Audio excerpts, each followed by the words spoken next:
ఇంతకుముందు మీ ముందు ప్రదర్శించినటువంటి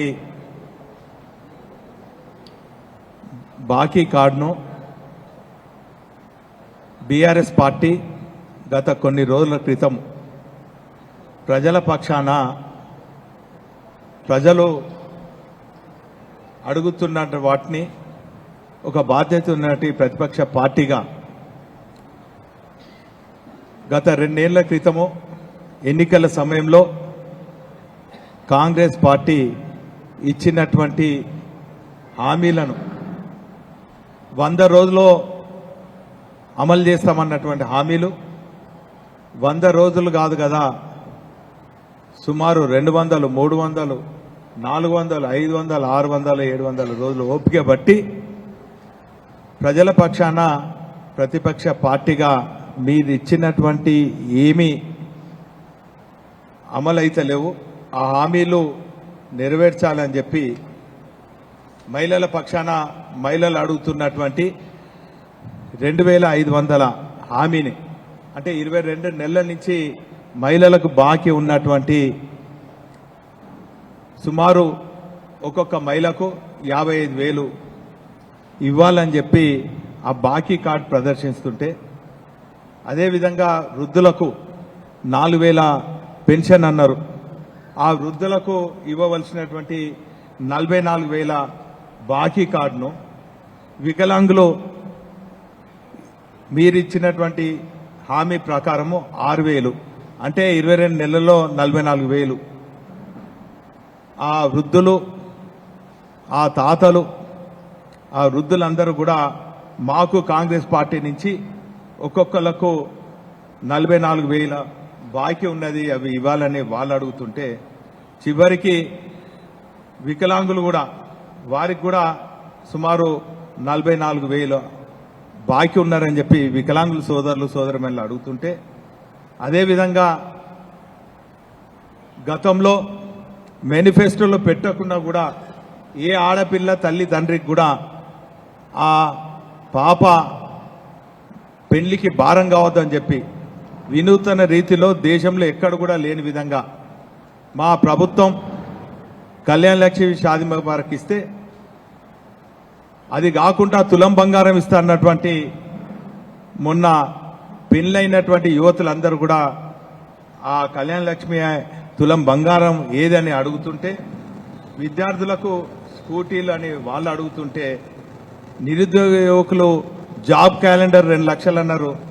ఏది అని వాళ్ళు అడుగుతుంటే,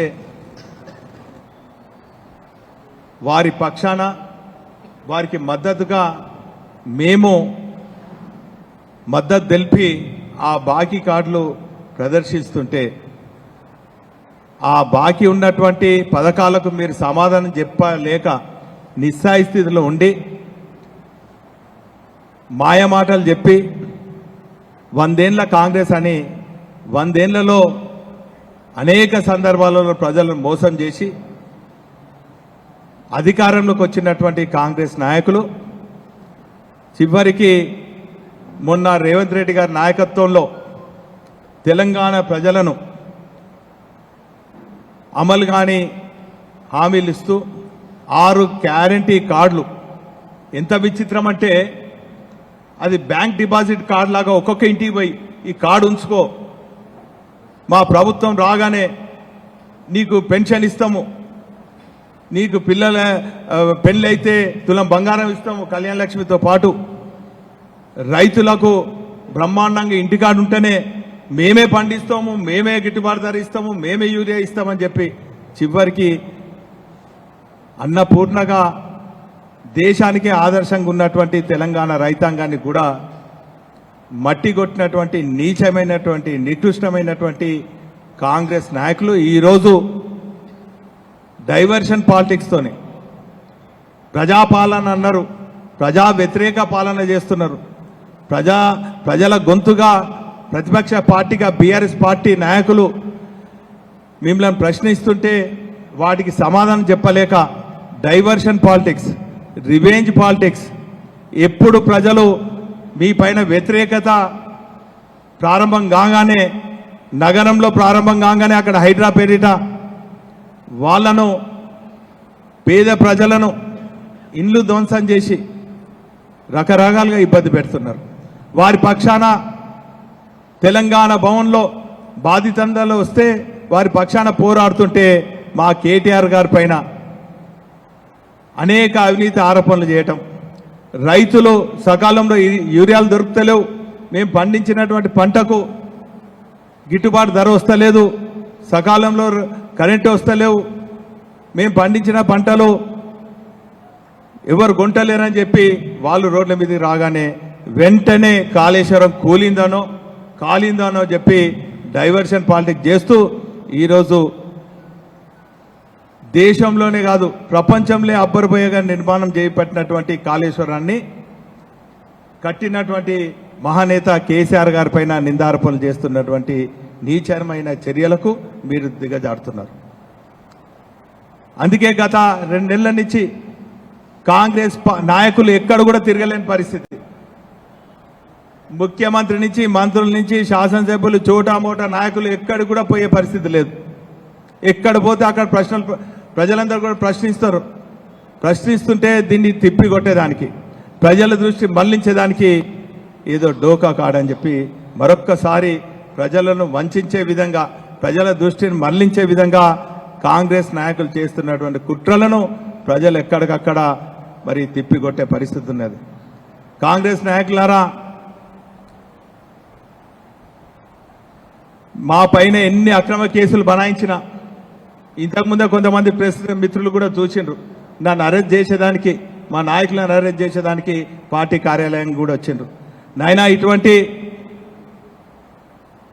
అరెస్ట్లకు భయపడేటోళ్ళం కాదు,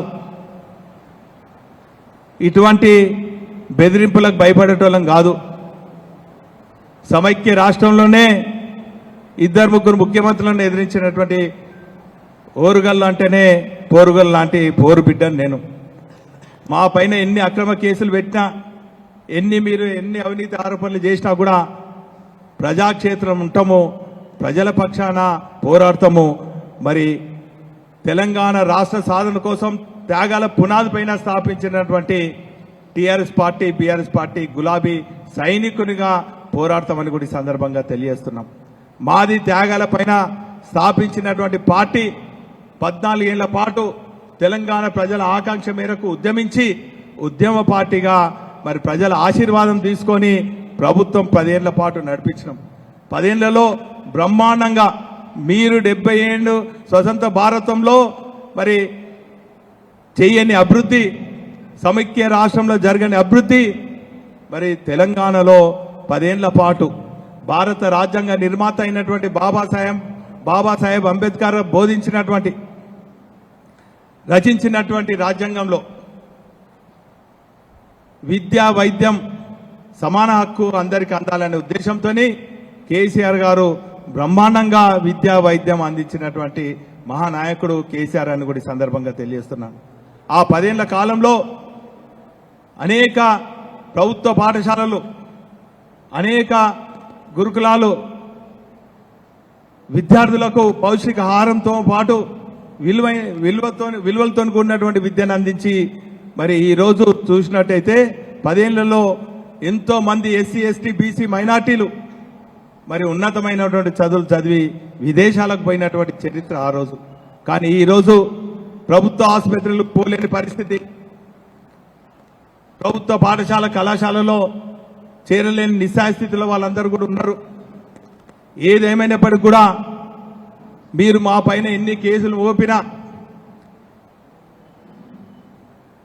ఎన్ని అక్రమ ఆరోపణలు చేసినా, ఏమిన్ని అవినీతి ఆరోపణలు చేసినా మీరు నిరూపించలేరు. కేవలం అవి ఆరోపణలకే పరిమితం అవుతాయని కూడా ఈ సందర్భంగా తెలియజేస్తున్నాం. ఏదేమైనప్పటికీ కూడా ఈరోజు రాష్ట్ర అభివృద్ధి అనుకోండి, వరంగల్ అభివృద్ధి అనుకోండి, ఈరోజు మీ సమైక్య పాలనలనే, మీ పాలనలే కానీ తెలుగుదేశం పాలనలే కానీ ఆజాంజాయ్ మిల్స్ను ప్రత్యక్షంగా 10,000 మందికి, పరోక్షంగా ఒక 20,000 మందికి ఉద్యోగ ఉపాధి కల్పిస్తున్నటువంటి ఆజాంజాయ్ మిల్ను అమ్ముకున్నది మీ ప్రభుత్వం కాదని కూడా, మీ పార్టీ కాదని కూడా ఈ సందర్భంగా తెలియజేస్తున్నాను. మరి 10 ఏళ్ల పాలనలో వేలాది మంది ఉద్యోగాలు వచ్చే విధంగా రూపకల్పన చేసింది మా ప్రభుత్వం. టెక్స్టైల్ పార్క్ నిర్మాణం చేసింది, ఉద్యోగ ఉపాధి అవకాశాలు కల్పించింది 10 ఏళ్లలో మా ప్రభుత్వం కాదని చెప్పి ఈరోజు వరంగల్ ప్రజలు ప్రశ్నిస్తున్నారు. ఇదే కాకుండా ఇక్కడ చదువుకున్నటువంటి ఎన్నో ఇంజనీరింగ్ కళాశాలలో నిట్లో కానీ ఇతర కళాశాలలో చదువుకుంటున్నటువంటి ఇంజనీరింగ్ విద్యార్థులు దూర ప్రాంతంలో ఐటీ జాబ్స్కు పోవద్దని చెప్పి కేటీఆర్ గారి హయాంలో మరి మన పక్కన ఉన్నటువంటి నగరం పక్కన ఉన్నటువంటి మడికొండలో ఐటీ పార్క్ పెట్టి వేలాది మంది విద్యార్థులకు ఇంటి దగ్గరనే ఉండి తల్లిదండ్రుల దగ్గర ఉండి ఉద్యోగ ఉపాధి అవకాశాలు కల్పించింది మా ప్రభుత్వం కాదని సందర్భంగా తెలియజేస్తున్నాను. ఈ తీరుగా చెప్పుకుంటా పోతే 70 ఏళ్ల క్రితము పబ్లిక్ గార్డెన్ నిర్మాణం చేస్తే 70 ఏళ్లలో 70 పైసలు కూడా ఖర్చు పెట్టాననే మీలాంటి ప్రభుత్వం మరి ఈరోజు 10 ఏళ్లలో బ్రహ్మాండంగా ప్రజలకు ఆహ్లాదకరమైన వాతావరణం అందించేదానికి పబ్లిక్ గార్డెన్తో పాటు ప్రతి కాలనీలో ఒక పార్క్ని ఏర్పాటు చేసిన ఘనత మా ప్రభుత్వాన్ని కాదని ఈ సందర్భంగా తెలియజేస్తున్నాను. చివరికి ఉద్యమ సమయంలో అమ్మవారి దర్శనం చేసుకొని కేసీఆర్ గారు భద్రకాళి అంబకు బంగారు కిరీటం చేస్తే ఆ భద్రకాళి గుడి పక్కన ఉన్నటువంటి చెరువు, ఆ చెరువు పైన ఆధారపడే మత్స్యకారులకు జీవనోపాధి లేకుండా చేసింది మీరు కాదని చెప్పి ఈ సందర్భంగా తెలియజేస్తున్నాను. నీళ్లను దోసుకున్నారు, మట్టిని అమ్ముకున్నారు, అవినీతికి పాల్పడ్డారు, రకరకాలుగా దోసుకున్నటువంటి చరిత్ర కాంగ్రెస్ నాయకులదని కూడా ఈ సందర్భంగా తెలియజేస్తున్నాను. ఈ తీరుగా చెప్పుకుంటా పోతే ఎన్నో ఏళ్ల నుంచి అన్ని పార్టీలు ఉద్యమించి కోచ్ ఫ్యాక్టరీ కోసం చేస్తే కేంద్రంలో రాష్ట్రంలో ఉన్నటువంటి మీ ప్రభుత్వాలు ఏ రోజు కాజ్పేట్లో కోచ్ ఫ్యాక్టరీ ఏర్పాటు చేయాలని చేయలేదు. కానీ బీఆర్ఎస్ పార్టీ ఇటు వీధి పోరాటాలు, పార్లమెంట్లో మా పార్లమెంట్ సభ్యుల ఒత్తిడి మేరకు దాన్ని పోరాడి సాధించుకున్నటువంటి ఘనత బీఆర్ఎస్ పార్టీ దాన్ని కూడా ఈ సందర్భంగా చెప్తున్నా. ఈ తీరుగా చెప్పుకుంటా పోతే విద్యా ఉద్యోగ ఉపాధి రంగాలలో దేశంలోనే రాష్ట్రాన్ని అగ్రభాగాన ఉంచింది మా 10 ఏళ్ల పాలన, కేసీఆర్ గారి పాలన అని కూడా ఈ సందర్భంగా తెలియజేస్తున్నాను. అందుకే ఈ 2 ఏళ్లలో ప్రజలందరూ కూడా కాంగ్రెస్ పార్టీ అంటే, కాంగ్రెస్ నాయకులు అంటే విసుకెత్తింది. అందుకే ఈరోజు అడుగడుగునా మిమ్మలను నిలదీస్తుంటే మీరిచ్చినటువంటి హామీలు అమలు చేయాలని అంటుంటే మా పైన బురద జల్లే కార్యక్రమాలు చేస్తున్నారు, మా గొంతు నొక్కే ప్రయత్నం చేస్తున్నారు, మా పైన అక్రమ కేసులు పెట్టాలని చూస్తున్నారు. నైనా కాంగ్రెస్ నాయకులారా, మీరు ఎన్ని అక్రమ కేసులు మా పైన పెట్టినా, ఎన్ని అవినీతి ఆరోపణలు చేసినా ప్రజల మధ్యలోనే ఉంటాం. ప్రజల గొంతుగా ఎప్పటికప్పుడు మీ ప్రభుత్వాన్ని మిమ్మల్ని ప్రశ్నిస్తామని కూడా ఈ సందర్భంగా తెలియజేసుకుంటూ ఇప్పుడు ఆత్మీయ